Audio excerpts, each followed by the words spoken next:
So with regard to service and conflict resolution, if you have a sales team or a service team and they use scripts, please throw them away. Scripts, all they do is infuriate customers. When you give license to your team and give them, within general parameters, some creative license to solve a problem, it does a couple of things. Number one, it engages the employee. When the employee feels like they're part of the solution, they are much more effective at their job. Customer and employee experience are very much related, and we'll talk about that a little bit later. Secondly, the customer feels like they're being heard and they feel like their problem is being addressed. So anytime you can do that, you're going to be much more successful. We all have to create positive experiences that build trust and loyalty, and do this on an ongoing basis whenever possible. Now, number 4 is customization, and this is an area where I think that our personal lives have sort of crossed over into our business lives. Amazon has been a big catalyst to this. If you think about when you're buying something and it's in the shopping cart, it says, if you like this, you might also like this. Or people just like you also bought these 3 items. Now, on one hand, it's a little bit creepy, but on the other hand, it really does kind of smooth out our experience and help us define things that maybe we didn't know about.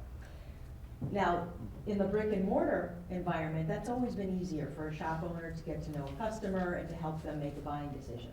But even the big retailers have found that they are investing a lot more money online.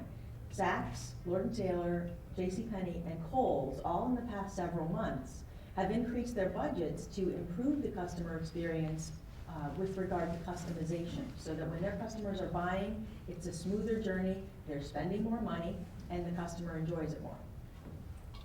Lay's potato chips came out last spring and said, we are going to print 10,000 custom potato chip bags. Now, every time I tell the story, it still makes me laugh because it sounds silly. But the Frito-Lay CMO came out and said, you know what? We know our demographic, and those 18 to 24-year-olds want that level of customization, interaction, and dialogue with us, and we're going to give it to them. About, I don't know, a month ago, I heard that Oreo is doing something similar where you can color on a bag and make it your own. And then back in the fall, Budweiser came out with your customized can, so you can enjoy the game with your favorite team in your hand. And then tying it back to B2B, the trade show industry has always had a very cold, cavernous atmosphere.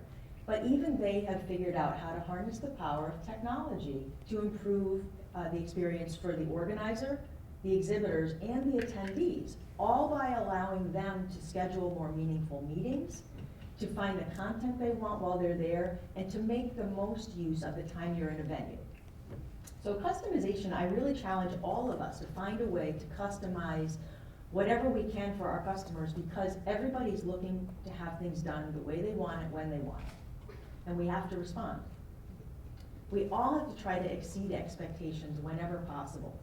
This study said that 86% of buyers would pay more for a better customer experience, but only 1% felt that there was something to buy.